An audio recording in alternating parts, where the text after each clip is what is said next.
Welcome back to another episode of ACA Cast with your host this week. My name is Alex Zito.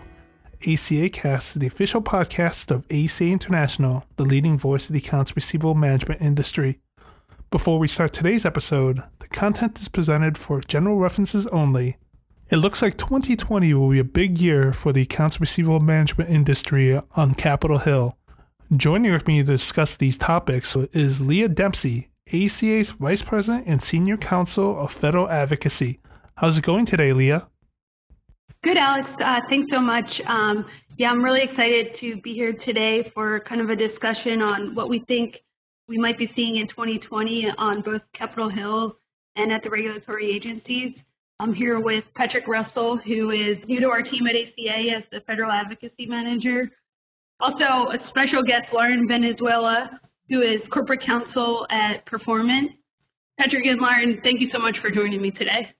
Awesome. Thanks for having us, Leah.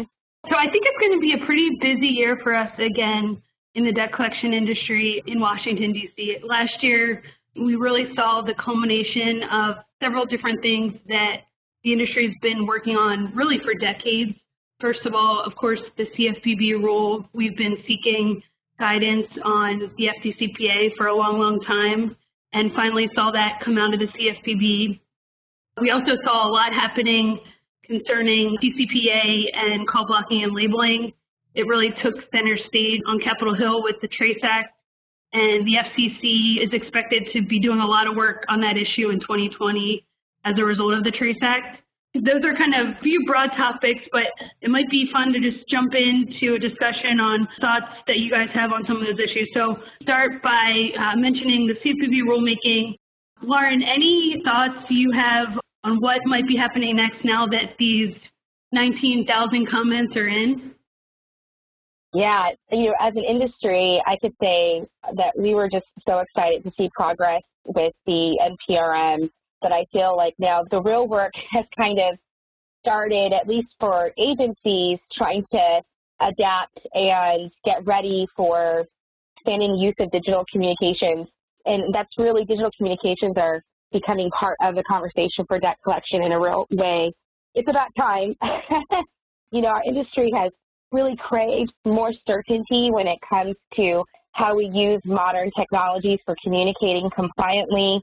And that uncertainty has really kept our industry from being confident in using emails and text messages and social media and so on and so forth. And I would say in some cases it caused some frustration even for some consumers who have an interest in maybe resolving their debts but prefer not to communicate on the phone or through snail mail.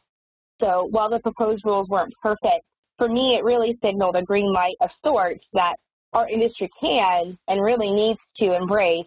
That proposed rule showed that CFPB is trying to help lawful debt collectors understand how to use modern technology compliantly, and for me, that's really welcomed.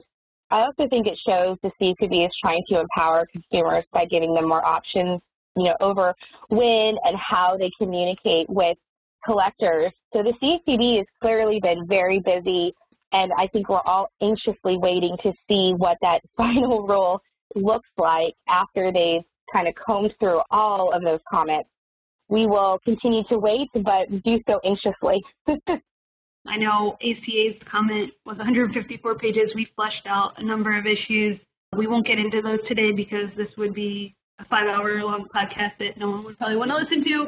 But, some of the highlights from our comment that I really think needs to be addressed by the CFPB, one off the top of my head is the issue of email. Lauren, as you mentioned, we know that they want to email, particularly people like millennials rely primarily on email. And we're definitely hoping that they take into consideration some of our suggestions. It's a little bit complicated the way that they've laid it out, the issue of differentiating between work email and personal email. Any thoughts on that? Yeah, definitely. For example, you brought up millennials, and being a millennial myself, I do all of my financial matters online. I don't pick up the phone ever. One of the things that really rang to me in the FDCPA was kind of revisiting the stated purposes of the FDCPA. And one of the purposes is to ensure that debt collectors who refrain from using abusive debt collection practices are not competitively disadvantaged. I've been really thinking about that in terms of email, and I feel like, hey, requiring debt collectors to obtain consent to email to really put, I would say, compliant debt collectors at a competitive disadvantage, since there is no other industry that I know of that has that kind of requirement to email somebody. Do you guys know of any other industry that has a similar rule for emailing consumers? Yeah, not that I can think of off the top of my head, and that's a really good point to bring up, particularly on Capitol Hill, is a lot of people just don't know that. They don't know how hard it is for us to have to send emails, and a lot of times there's a frustration about the number of phone calls, and I think we could solve a lot of that if we came into 2020 and realized that people are using email primarily. And the big problem is just if the Bureau creates sort of arbitrary barriers with things like having to figure out whether someone uses their Gmail for a work purpose, it's going to really impede the ability to move forward. It's really untenable. I mean, we don't have a database of emails that help us scrub what's a work email and what isn't. So it's almost, in some sense, impossible to really comply with. One thing that I also feel like is not really talked about enough is enabling debt collectors to use text messaging and emails more confidently. To me, those are more passive ways to communicate with a consumer. I mean, text messages and emails can be read and responded to at whatever time is convenient for the consumer. That's in opposition to a phone call, which rings when the debt collector wants to call. So I feel like as the rules get finalized, I hope the Bureau, and I even hope that consumer groups really realize that enabling debt collectors to use text messaging and emails really, I feel like, places more power to the consumers to control how and when they want to communicate. There were a number of bills that were introduced during the debt collection hearing and were eventually marked up. A lot of members of Congress did not really seek wide feedback on. One, just off the top of my head, I'm thinking of is the Representative Presley bill that has to do with email. This really would create a barrier, again, to using email because it requires, in addition to all of the requirements of the CFPB rule, sort of an additional layer of opt-in, which we just don't think would happen and would result in people continuing to not be able to use email. A missed opportunity to really understand how consumers want to be communicated with, understand what industry wants to do, and understand that we're not trying to send email in an abusive way or a way that would be harmful. Right, and I would also add to that, with phone calls, there's a proliferation of scam calls and robocalls and unwanted calls and so on and so forth. And consumers are getting more and more reluctant to talk to people on the phone and conduct, I would say, financial transactions on the phone because of the environment that we're in. And I think that with emails, for example, I feel a whole lot more comfortable getting something in email from my bank or from a financial services company that I can look at and read and digest at my own pace, maybe even look up the company online and make sure that it's legitimate. And I feel like that's a whole other angle that is being glossed over in the current environment that we live and conduct our lives in. We want to authenticate who we're getting the communication from. We want to feel confident in that when we're disclosing our information that it's safe and secure. And people, I feel like, are more inclined to do that with an exchange over email or logging into an account online rather than picking up the phone and discussing with a stranger those types of financial matters. Just kind of throwing that out there is something I feel like we're not really looking at, or the legislators aren't really paying attention to, that modern reality. Mm-hmm. But one other bill I just want to mention today, because it's been really front and center this week at ACA, is this medical debt bill. Those listening may be aware there was a bill introduced, and it actually was marked up and passed out of the House Financial Services Committee that would extend the ability to start collecting medical debt for 2 years. So essentially, you wouldn't be able to start collecting medical debt for 2 years after it happened. And also in the legislation, you could not report to a credit reporting agency for a year. And we've just heard a ton of feedback, not only from ACA members, but also people in the medical community that really have a lot of concerns about how this would impact consumers as well. And I think it goes back to the theme we've been talking a lot about today, that increased communication is usually a good thing for consumers. And something like medical debt, if you can't contact the consumer for 2 years about that, there's just so many things that could go wrong. And Patrick, you've been working on that a lot. I don't know if you have any thoughts of some of the problems that could be associated with a 2-year wait. The collections industry really is the front line as far as education goes with consumers for medical debt, whether it's their payment plan options, insurance options, charity care. It's important that communication happens right away, and delaying it for 2 years only does patients and consumers a disservice. In your opinion, do you feel like a lot of legislation is geared towards delaying communication and delaying repayment rather than facilitating constructive dialogue and making sure information is flowing to consumers at the right times? What are your thoughts on that? Because for me personally, that is a flavor that just really runs in a lot of these pieces of legislation, and even in some of the rules, it seems like they're designed to delay and impede communication rather than enable information to flow to consumers so that consumers can make informed decisions about their debt. What do you guys think? That's a really good point, and sort of a frustration, agreed, with a lot of what's happening on Capitol Hill. Even the Bureau, under both administrations, has, in certain research, been very clear that increased communication at an early stage can be a good thing.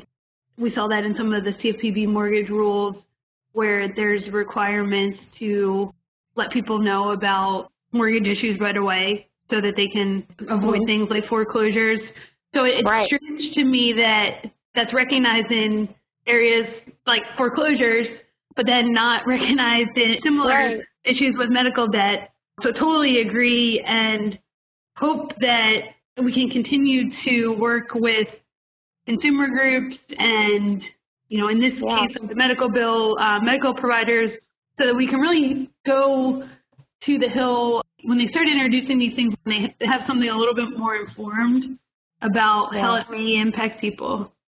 From offices that we're hearing is that medical debt is different because it's not something that somebody wants to take on, that this is something that's happening to these consumers and these patients, and that we should treat it entirely differently because nobody wakes up in the morning and wants to take on medical debt. That's what all of them are saying there. Let's delay communication. Everyone in our industry would agree with that, and Lauren can speak to this more succinctly, but I think a lot of our members see themselves more as kind of like financial counselors to people like that. They have a real sympathy for people that have things like medical debt, but the problem is it doesn't just go away if you push it off. Well, at some point, you're going to have to pay it. So talking about that earlier and sooner, we think is the best thing.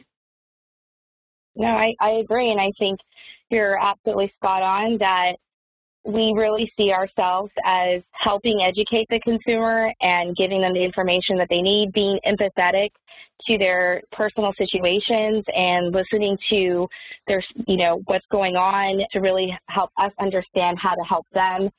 And I think that overlooked when legislators are designing these pieces of potential laws, they're really glossing over that aspect of how helpful debt collectors can be to consumers in that process.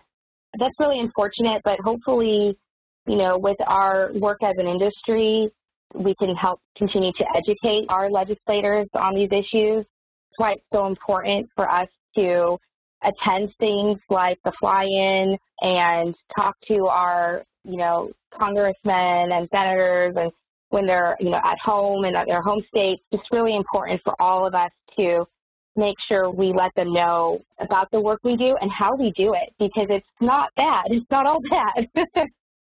One thing I wanted to talk a little bit about is the timing of when we expect the final CFPB rules. Right now, the latest agenda was saying May of 2020. There's a Supreme Court case looking at the structure of the Bureau that has oral arguments set for early this year, which means a decision could be coming out right around that same time frame of early to midsummer. So any thoughts you guys have on the fact that our final rule may be coinciding not only with the Supreme Court case that may be changing the structure of the Bureau, but also the presidential election in 2020? I would say for a constitutional law nerd like myself, this is, I feel like I'm watching a soap opera, waiting to see what happens.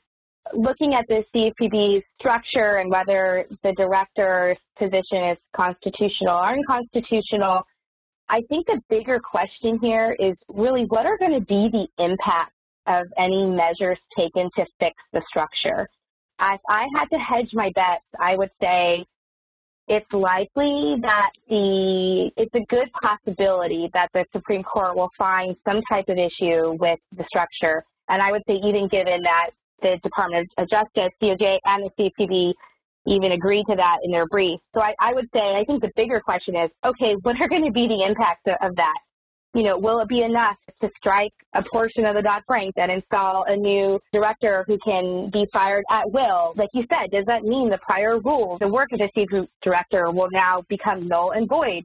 I mean, what will happen to the debt collection rule? It's so uncertain. But like I said, I feel like I'm watching a soap opera. I feel like one thing that's not commonly recognized is the Dodd-Frank Act includes a severability clause that says, hey, if one provision of the act is held unconstitutional, the remainder of it will be okay, it won't be affected. So, you know, on one hand, it's really interesting. If the court holds the provision unconstitutional about the director position, I would say it might make the remaining aspects of the Bureau in place to continue to operate as status quo, as business as usual. But on the other hand, the court's decision could possibly unravel prior work of the Bureau's director. And I would say even companies that are going through any type of enforcement action or civil investigations or anything like that, I would say that they are certainly going to point to the unconstitutionality of the directors and say, hey, they're going to use that in their defense. So it is so in flux, it's hard to predict what might happen and what might be the impact, but that's certainly something that I'm thinking about. And I think this really just shows how 2020, this year, is going to be a year of great disruption. And we should all really remain vigilant and do what we can, like I said, to connect with our legislators and ensure that our voice and perspective doesn't get lost in a potential shuffle that might be coming in 2020. If you're not here making your views known, no one's hearing from you, and you're the best advocate for yourself. So during these important times for the future of the industry, we really need to have a constant presence of ACA members and industry participants at the regulatory agencies, on the Hill, telling your stories, telling them about the good work that you're doing. 2019 was just so full of activity, so full of legislative activities, historical rulemaking events for our industry, and looking forward, these events will just continue to be well with us into this next decade. And you're right, it's so important for us to just continue at it and not give up because we've got a lot of work to do. One area that I also wanted to bring up today, and I know both of you have a lot of thoughts on this, is privacy. That's another good example of what's happening right now in the states and what's happening at the federal level is really going to impact people for decades to come. We're working hard to have a seat at the table for all of those discussions. But I know, Lauren, you've been at the forefront of a lot of what's happening in California. So you probably have some thoughts, and Patrick, you've been a part of this as well. So any thoughts you guys have on privacy and CCPA and those types of things? I think privacy is a huge issue, especially on Capitol Hill. There have been discussions all throughout 2019 and now into early 2020. Senate of Commerce, Maria Cantwell out of Washington put together a bill. It's at the heart of what the Democrats are looking for in privacy, and states across the country are making moves on their own. Yeah, I agree. So I was kind of catching up last night trying to get a handle on where privacy legislation was across the United States. From what I can see, there were at least 25 states that introduced or filed some type of data privacy bills or draft bills last year. So, I mean, this is just a hotbed that is not going away. I would say, at least for somebody in California and kind of seeing where this is headed, I'd love to see a federal law which preempts states, and that would help it make much more streamlined. However, any such law, the devil would be in the details to see how much we would really like it. I'm kind of curious to what your guys' opinions are. Do you guys think that this is a subject that is ripe for bipartisan effort to get something done? Or do you guys think that maybe politicians and advocacy groups would be reluctant to support a federal privacy law if it would mean preempting stronger state protections? What do you guys think? Well, I think there was an initial bipartisan effort. There was a working group in the Senate Commerce, 4 different senators. I think it expanded to 6. They, for the better part of 6 or 7 months, were working together on language. Roger Wicker, the chairman of the committee, who said that there is a real bipartisan interest in moving a federal data privacy law. Things sort of fell apart early fall, November area. But when you look at the industries promoting or pushing, Business Roundtable and different consumer groups, there are a lot of places where they have come together and agree on.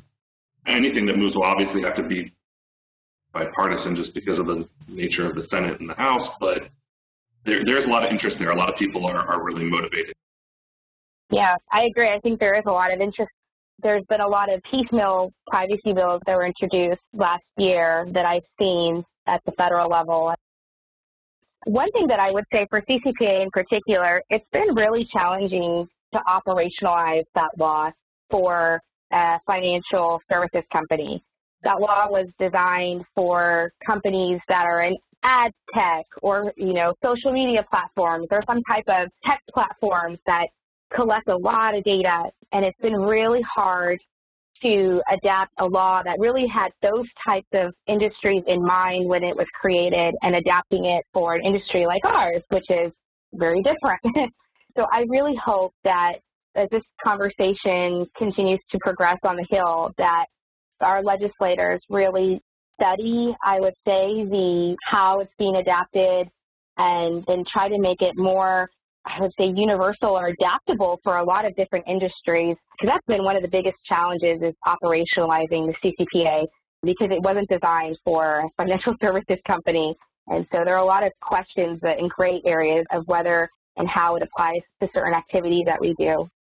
That's an interesting point, because one of the issues in the Senate is there's been a little bit of a jurisdictional scramble for who's doing it. The Senate Banking Committee has also had many hearings on privacy, and as Patrick mentioned, the Senate Commerce Committee is really also seen as kind of the lead on this issue. To your point, hopefully, if the Commerce Committee is moving forward with something eventually, hopefully they're talking to the Banking Committee, who probably has a little bit of a better grasp on how people like financial service providers are being impacted. That has been a kind of a similar problem for us on some of the FCC work as well. I think a lot of times when they're developing things like Shake and Stir, they're primarily looking at it through the lens of carriers and not necessarily the people making calls. Yeah. So it's a really important point that you bring up. And I think a challenge for us, at least definitely in DC, sometimes at the FCC, they're often looking to carriers as kind of their constituency rather than the financial services community. We're, just as much impacted and in some ways sometimes more impacted than others. And it's important to have a seat at that table for those conversations as well. Yeah, and now that you kind of bring it up, there's 2 things that come to mind with the whole stir shaken. One is I feel like something that's not being talked about is not only the carriers, but also the devices themselves. My Apple phone, for example, allows me to block calls from my device. So that's separate and apart what my carrier offers me in terms of call blocking. I feel like that's not getting a lot of attention or awareness either. I'm not saying that's a bad thing, but what I am saying is that consumers have a lot of tools to block calls, and I feel like a lot of attention has been given to the carriers and a lot of responsibility to carriers to do that. And how they're doing that, I think, is also producing some unintended consequences. It might be anecdotal, but even me personally, I feel like my calls have been being blocked, calls that I want.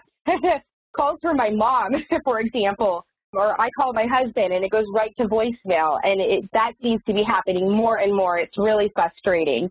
And I suspect, I don't know for certain, but I suspect that these issues that I'm experiencing have to somehow be linked to the analytics that are kind of being sorted out because of Stir Shaken. So at least from a user experience, I think there's still a lot to be figured out. I don't know if what the carriers are doing is necessarily effective, and I also think it's having a lot of unintended consequences. Agree, and I think a big theme of 2019 was making sure that Congress and the FCC understood the impact of call blocking and labeling on the industry. We had a few wins in getting them to recognize some of those problems in the Trace Act and in some of the FCC declaratory rulings.